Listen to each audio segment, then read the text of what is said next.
نبی اکرم صلی اللہ علیہ وآلہ وسلم نے ارشاد فرمایا، میں جنت میں داخل ہونے والے آخری جنتی کو بھی جانتا ہوں اور جہنم سے نکالے جانے والے آخری شخص کو بھی۔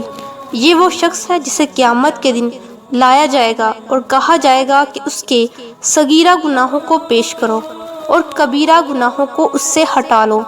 چنانچہ صغیرہ گناہ اس کے سامنے کر دیے جائیں گے اور اسے یاد دلایا جائے گا کہ تو نے فلاں دن فلاں گناہ کیا اور فلاں دن فلاں گناہ۔ وہ سب گناہوں کا اقرار کرے گا اور انکار کرنے کی ہمت اس میں نہ ہوگی، اور ساتھ ہی وہ اپنے کبیرہ گناہوں کی پیشی سے ڈر بھی رہا ہوگا۔ لیکن پھر اسے کہا جائے گا کہ تجھے تیرے ہر گناہ کے بدلے ایک نیکی دی جاتی ہے۔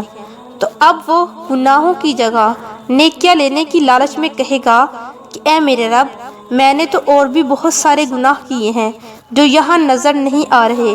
صحابی فرماتے ہیں کہ میں نے نبی اکرم صلی اللہ علیہ وآلہ وسلم کو دیکھا کہ وہ اس بات پر کھلکھلا کر ہنس پڑے، یہاں تک کہ آپ صلی اللہ علیہ وآلہ وسلم کے سامنے کے دانت مبارک نظر آنے لگے۔ سبحان اللہ۔ آپ صلی اللہ علیہ وآلہ وسلم کی ایسی خوبصورت احادیث کو سننے کے لیے اس چینل کو سبسکرائب، ویڈیو کو لائک اور شیئر کرنا ہرگز مت بھولیے گا۔ اللہ تعالیٰ میرا اور آپ سب کا حامی و ناصر ہو۔